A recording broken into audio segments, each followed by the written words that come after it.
더 정확하게 분석해드립니다. 최민희 전 더불어민주당 의원 안녕하세요. 안녕하세요. 불굴의 희망 최민희입니다. 불굴의 희망 최민희. 네. 김연아 국민의힘 비상대책위원. 네, 안녕하십니까. 일산에서 일산 희망. 주민의 일상을 지키는 김연아입니다. 일산의 희망 김연아 왔습니다. 자, 불굴의 희망과 일산의 희망. 명절 잘 보내셨는지요? 네, 뭐. 네, 잘 보내셨. 어머니가 90이신데 네. 입원해 계셔서 좀 뒤숭숭하게 보냈습니다. 아이고, 효녀 민님 많이 고생했습니다.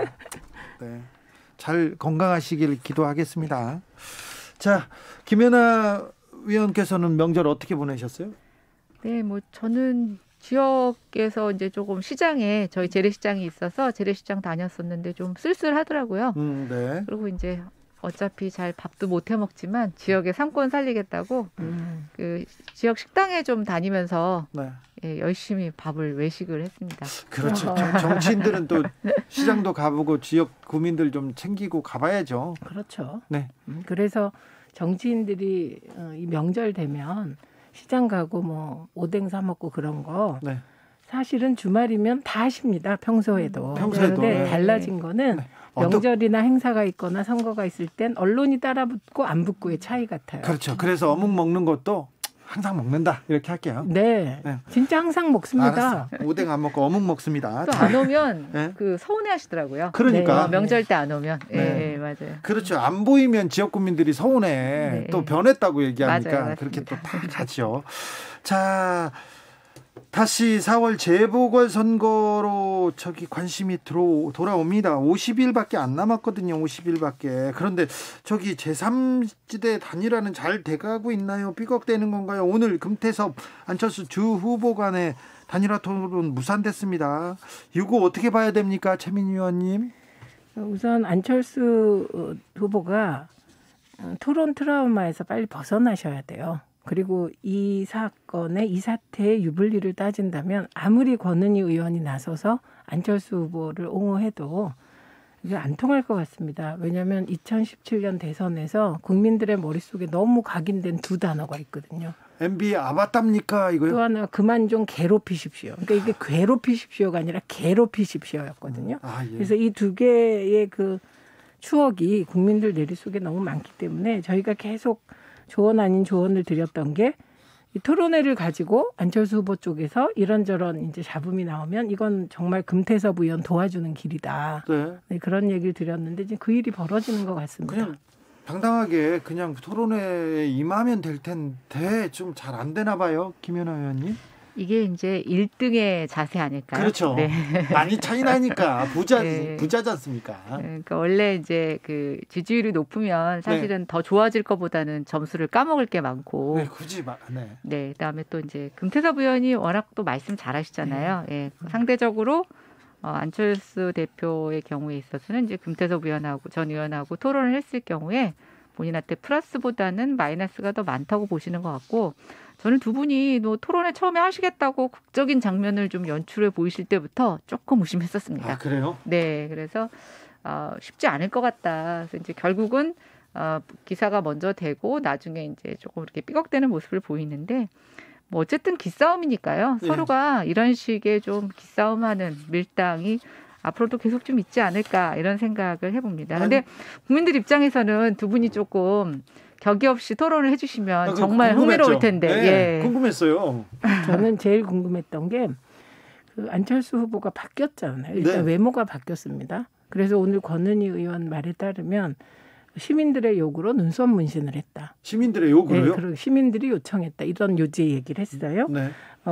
그러고 이렇게 강해 보였어요. 진짜 강철수 이미지가 생겨서 권은희 의원 말대로 토론도 잘할까?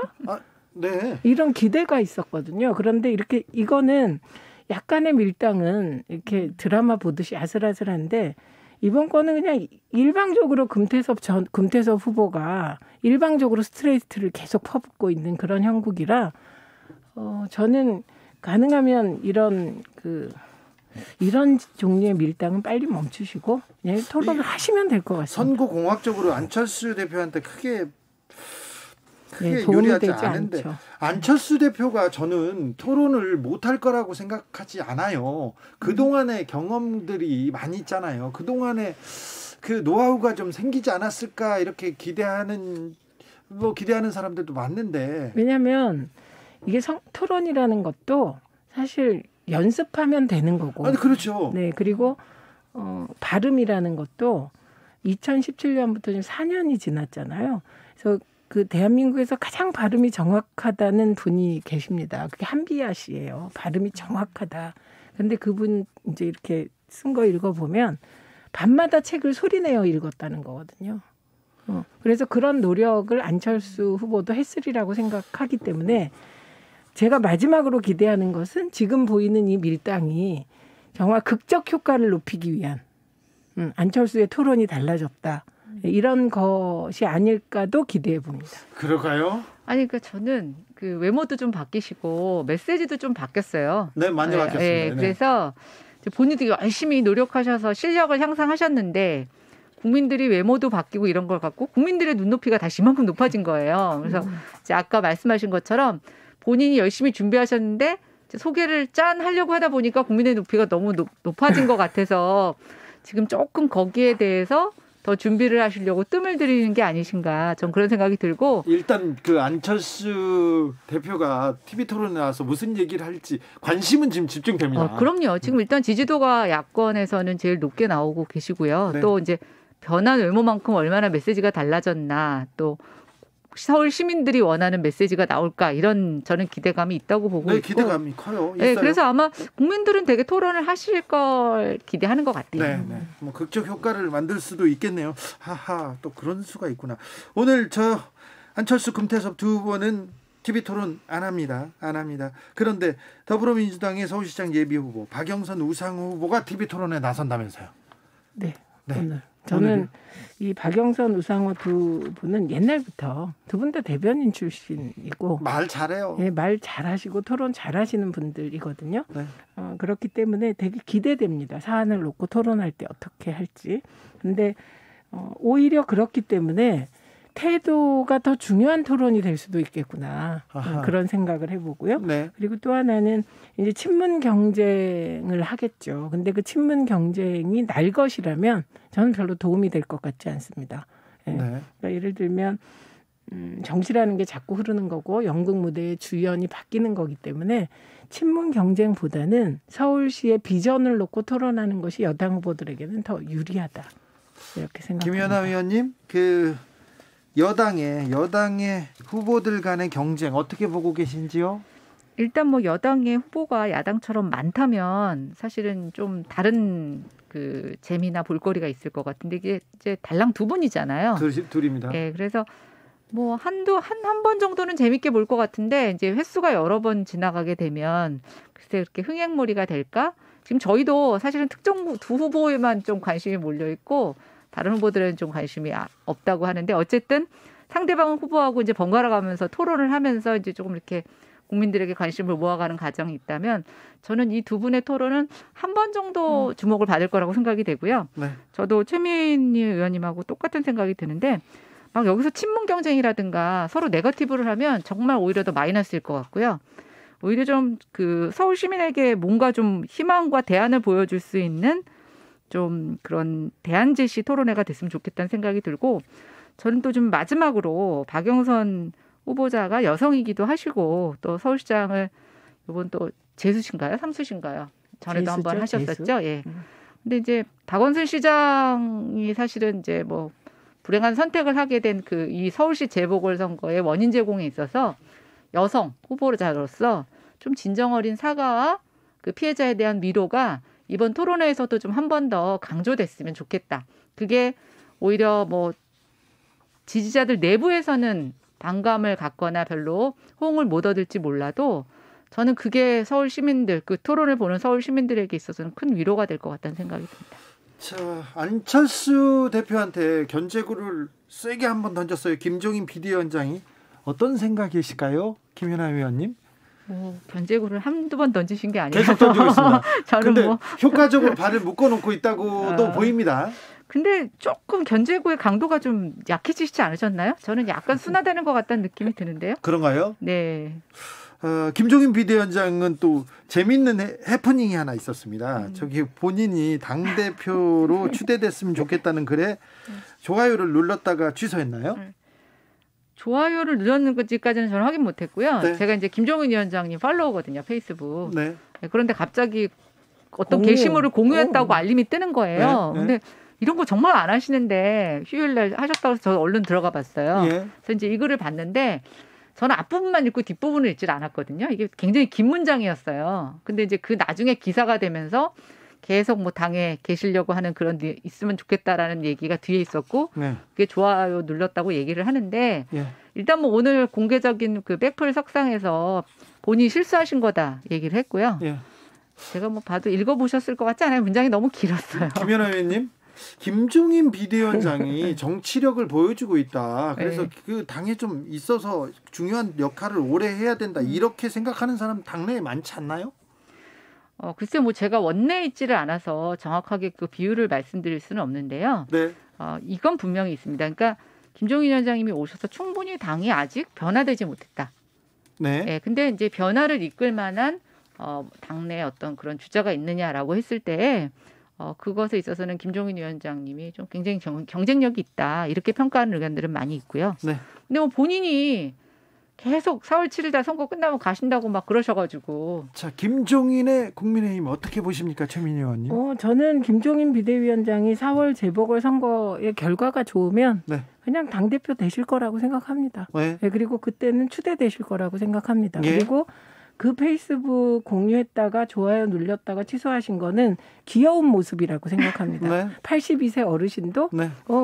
그 자신에 대한 우호적인 기사는 기분이 좋아서 네. 순간 뭐 공유했고 그게 뭐 어떻습니까? 그냥 어이쿠하고, 귀여우세요. 그래 어이쿠하고 취소 괜찮죠? 네, 어이쿠 취소도 귀여워요. 네. 그래서 이거 뭐 그렇게 뭐 신경 쓰실 필요 없고 예. 또 안 하시겠다고 하는 건 당연하죠. 네. 지금은 뭐 그 페이스북을 누가 그런 글을 썼다고 그게 실현됩니까? 아니잖아요. 그러니까 그냥 안 한다고 하는 게 맞고 근데 과거에 민주당에서 그 비대위원 하실 때 국회의원 안 하신다고 하셨다가 결국은 하셨거든요. 네. 그러니까 이런 거 하나도 안 중요하고 그냥 열심히 하시면 됩니다. 네, 아무튼 또 귀여운 정치인은 누가 있을지 정치적 원의 시점은 잠시 쉬었다가 6시에 이어집니다.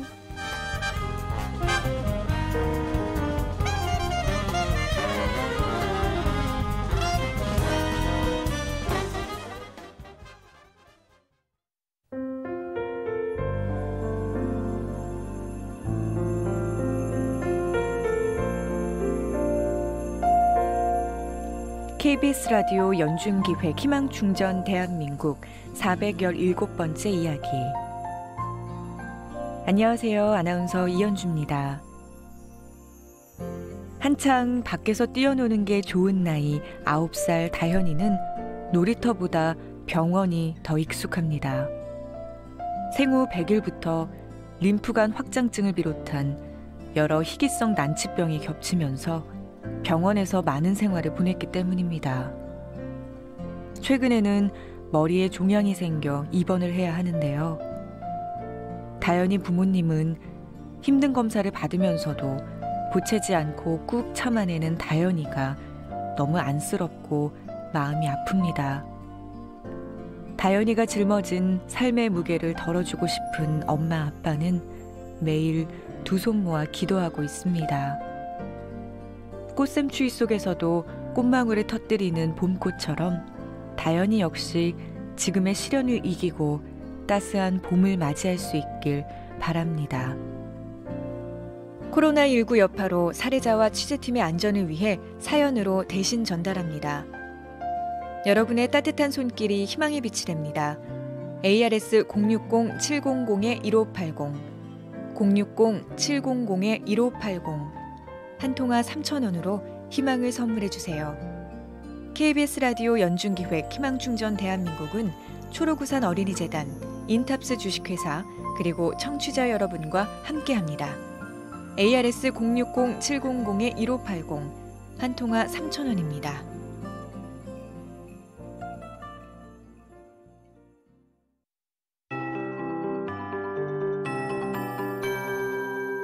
KBS 58분 날씨. 바람이 날카로워지고 있습니다. 북서쪽에서 찬 공기가 유입되면서 내일 아침 기온이 오늘보다 10도 이상 큰 폭으로 내려가겠습니다. 경기 북부와 강원 내륙 산지 영하 10도 안팎이 되겠고 그 밖의 지역 영하 5도 내외 예상하고 있습니다. 모레는 내일보다 아침 기온이 3도에서 5도 정도 더 낮아 계속 춥겠습니다. 내일 아침 기온 서울 영하 1도 등 영하 11도에서 영상 3도의 분포, 낮 최고 기온 서울 1도 등 영하 3도에서 영상 8도의 분포가 되겠고요. 모레는 영하 8도까지 떨어지겠습니다. 바람도 강해서 체감 온도는 더욱 낮겠습니다. 낮 기온 역시 영하권에 머무는 곳이 많겠습니다. 이 중부지방은 아침부터 오후 사이 내일 한때 눈이 내리겠습니다. 중부를 중심으로 짧고 강한 눈이 예상되고요. 강원 동해안과 남부, 제주지방도 낮부터 비나 눈이 내리겠습니다. 경기 남부와 충청, 서해 5도에는 2에서 7cm의 많은 눈이 예상되고 서울, 경기 등 그 밖의 지방 1에서 3cm가량 내리겠습니다. 문제는 또 내일 밤부터 글피 사이인데요. 전라 서부 지역과 제주 산지 중심으로 5에서 15cm, 충남 서해안과 전라 동부 지역 최고 10cm의 눈이 내리겠습니다. 지금 서울의 기온은 영하 0.6도입니다. KBS 58분 날씨 강혜종입니다.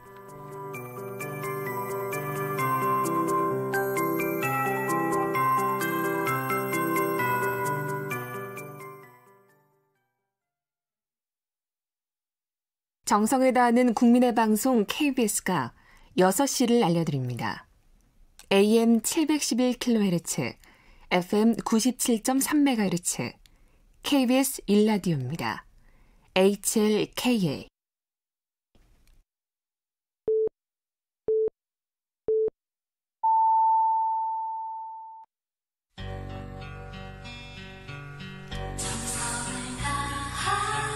정성을 다하는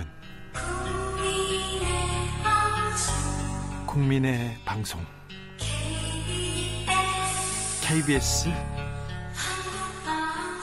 주진우 라이브. 그냥 그렇다고요. 정치적 원의 시점 이어가겠습니다. 최민희, 김연아 전 의원과 함께하고 있습니다. 김연아 위원님 국민의힘 비대위원이십니다. 저기 국민의힘에서 네. 이번 선거 기대가 크죠? 그렇죠. 네. 네. 둘 다 이길 거라고 지금 기대하고 있죠. 서울과 부산에서. 이겨야죠. 저희가 선거를 몇 번을 졌습니까? 네. 네. 한 번 정도는 이겨줘야죠. 지금 네. 이길 때다 이렇게 생각합니까? 못 이기면 저희 굉장히 힘들 거라고 보고 있습니다. 네, 꼭 그렇습니다. 이겨야 합니다. 자, 네. 서울에서 부산에선 박형준 후보가 지금 뭐 약진하고 있습니까? 예, 조금 이 후보하고 굉장히 그 지지율 차가 많이 벌어져서 네. 조금 이제 대세다 이런 분위기가 전해지고 있네요. 서울에서는요? 서울은 지금 뭐 4명의 후보 다 제가 잘 아는 사람이라 네. 개인적으로 언급하기는 어렵지만 네. 1, 2가 좀 각축전을 벌이고 있고 예. 3, 4위는 조금 1, 2보다는 격차가 벌어지는. 예. 자, 서울시장 국민의힘 서울시장 경선에서 변수가 될 만한 사안이 뭐가 있을까요? 글쎄요, 이제 그 두 후보 간에 보면은 그 당원들 간의 지지율하고 일반 국민들하고의 지지율이 약간 역전되는 현상이 있습니다. 네. 지금 이제 1, 2위를 달리시는 두 분에게 있어서. 네. 그래서 저는 이제 얼마만큼 그 마지막 경선에서는 이제 당원 투표가 없고 일반인 투표만 있거든요. 네. 그래서 이제 중도의 마음을 얻어올 수 있는 후보가 최종 네. 후보로 낙점이 될 수 있을 거라고 보고 있어요. 중도의 마음이요? 네. 중도의 마음이라. 근데 조금 최근에 보수에 집중하고 있는 나경원, 그리고 중도에 원래 두터웠던 오세훈 후보, 두 후보의 각축전이라면 누가 중도의 마음을 얻을 수 있을까요? 최민희 의원님 어떻게 보세요? 지금은 잠시만요. 죄송합니다. 속보 들어왔습니다. 여기서는 KBS에서 속보 먼저 드려야 됩니다. 강풍 경보가 발효된 지역들이 있어서 알려드립니다. 여수시, 속초시 산지, 그리고 인제군 산지, 고성군 산지, 강원도입니다. 양구군 산지, 그리고 강릉시 산지, 평창군 산지, 홍천군 산지, 동해시 산지, 삼척시 산지, 정선군 산지, 정선군 평지 지역에 강풍 경보가 발효됐습니다. 쓰러질 위험이 있는 나무나 전신주 밑은 피하고 안전한 곳으로 대피해야 됩니다. 바닷가는 파도에 휩쓸릴 위험이 있습니다. 절대 나가지 말으셔야 됩니다. 자, 속보였습니다. 자, 최민희 의원님. 네, 우선 그 선거는 되게 두 단계, 본선거가 있고 당내 경선이 있거든요. 네. 근데 당내 경선 과정에서는 되게 이제 중도 확장성을 얘기하는 거는 1위를 달리는 후보죠. 예. 1위를 달리는 후보는 이제 당연히 후보가 될 거니까 중도를 겨냥해서 계속 얘기를 하고, 네. 그다음에 조금 뒤지는 후보는 아무래도 당내 경선에서 이겨서 이기고 나면 이제 그 중도가 따라온다 이렇게 보는 거. 그래서 중성 지지층을 향해 계속 던지죠. 계속 던지죠. 그런데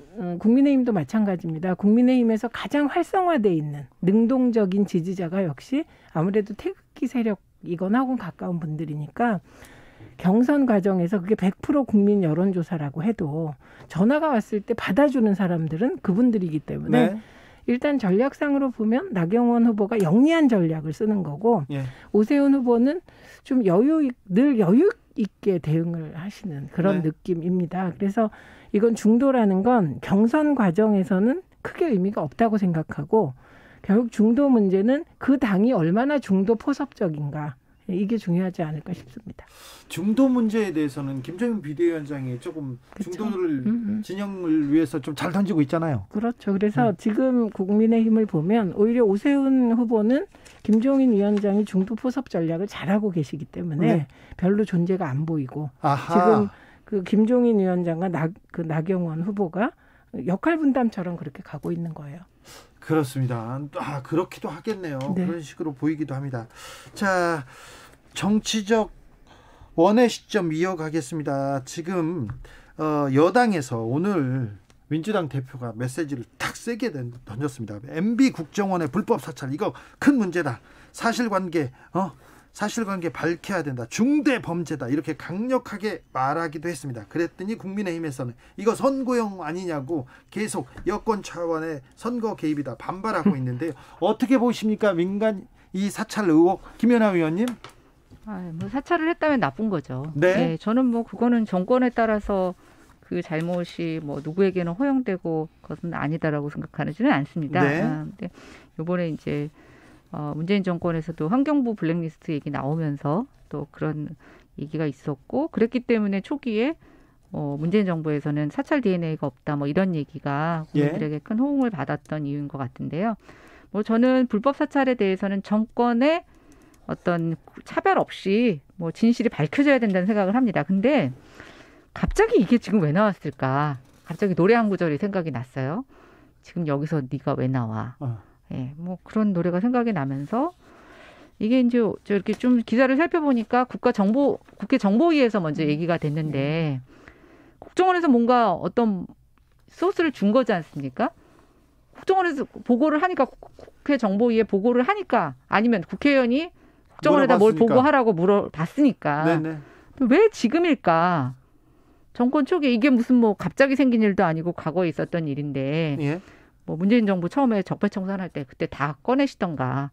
저는 좀 그런 면에 있어서는 지금 부산의 모 후보가 MB 정권 때 청와대에 계셨던 분이고, 네. 그래서 그걸 좀 의식한 게 아닌가라고 하는 상당히 조금 찝찝한 냄새가 나는 그런 이번에 안건입니다. 국정원 불법 사찰 의혹이 나온 게 박형준 선거용이다, 이런 얘기에 대해서는 어떻게 보시는지요, 최민희 의원님? 우선 팩트가 다릅니다. 그러니까 이 18대 국회의원 사찰 문제는 계속 문제 제기가 돼 왔었는데, 네. 박지원 원장이 임명되면서 네. 이분이 18대 국회의원이셨잖아요. 네. 그러니까 이 사안에 대해서 그래도 공개할 수 있다, 이런 우호적인 태도로 바뀐 거죠. 네. 그 문재인 정부 들어서서도 국정원이 한 사찰 문건에 대한 태도가 원장마다 다 달랐다고 합니다. 그래도 약간 약간 뭐라고 해야 되나요?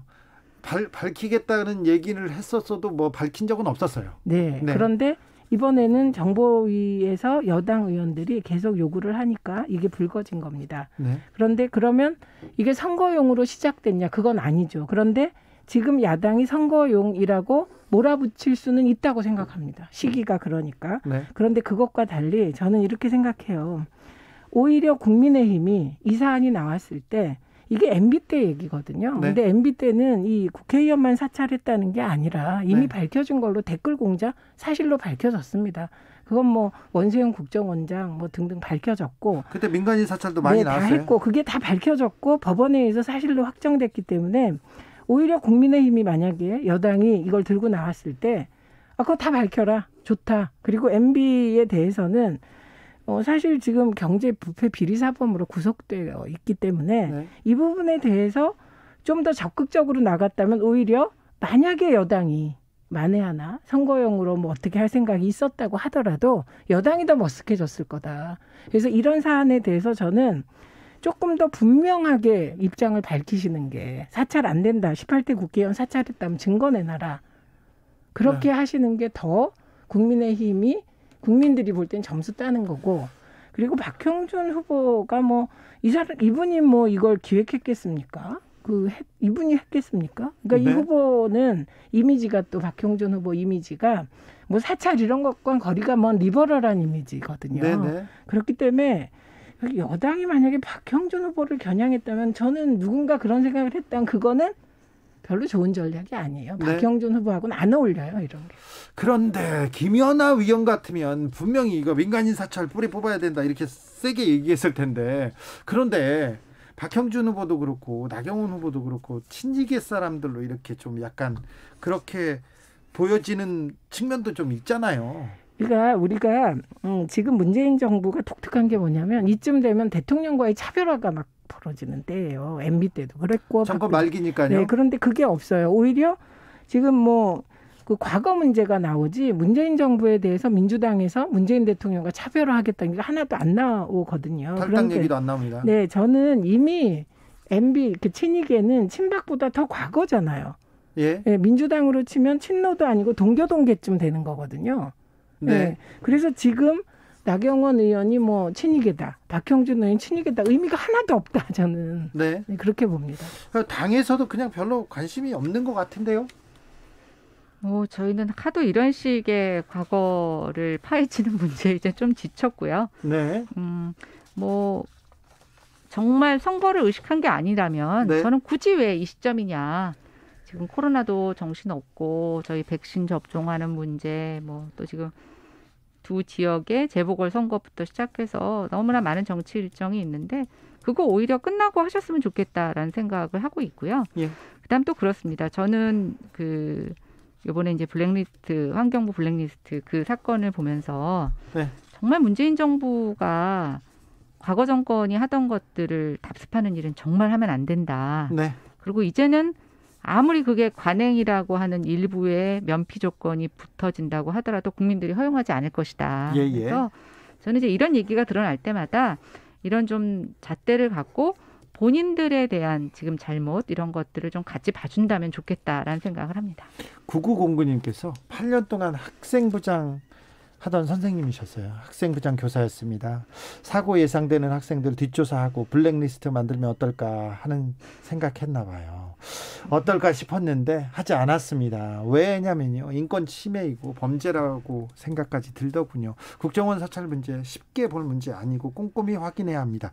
네, 김연아 의원도 꼼꼼히 확인해야 된다고 하고 있습니다. 다만 선거 끝나고 하자 이렇게 얘기하고 있고 때가 문제라고 얘기하셨고 네, 동의가 되고요. 네. 그래서 아예 그럼 이번에 재보궐선거 끝나고 바로 하자. 네. 이렇게 여야가 합의하고 넘어가시죠. 이게 이렇게 길게 가는 게 뭐 도움이 되겠습니까? 두 분이서 이렇게 합의해 주시면 원내로 말을 해서 그렇게 정리하도록 시키겠습니다. 이렇게 합의가 잘 되는 사람 다 원내에 있고 말이에요. 네, 그러니까 자 원내에서 쉽게 합의해서 이 문제는 이렇게 넘기겠습니다. 자 언론 개혁에 대한 목소리가 또 큽니다. 검찰 개혁, 사법 개혁 얘기하다가 언론 개혁 얘기로 나옵니다. 자 이거 진짜 언론 개혁인가, 언론 검열인가? 이 문제는 또 최민희가 전문가입니다. 네, 저는 이거를 뭐 거의 20년 이상 천착해 왔고 네. 특히 언론노조와 기자협회는 제가 민원연 사무총장일 때, 사무국장일 때도 반대했습니다. 이 사안에 대해서. 네. 그때마다 논리는 다 달랐는데. 반대하셨어요, 그때? 언론노조와 기자협회, 예. 즉 현직 언론인들은 다 반대했습니다. 네. 예. 여러 가지 논리가 있는데 복잡하니까. 중요한 거는 지금 가짜 뉴스를 근절하다 다 동의하고 네. 악의적 오보. 네. 근데 악의적 오보라는 표현은 전 정확하지 않고 네. 악의적 왜곡 보도가 있고 오보가 있다고 생각해요. 네. 그래서 오보에 대해서는 그냥 오보 방지법 차원에서 언론중재법을 고치는 선에서 정정 보도를 강화하는 걸로 바꾸면 된다고 생각해요. 네. 근데 가짜 뉴스와 악의적 왜곡 보도는 차원이 다른 얘기이거든요. 네. 그러니까 예를 들면 이건 여야와 상관없이 지지자들은 다 찬성해요.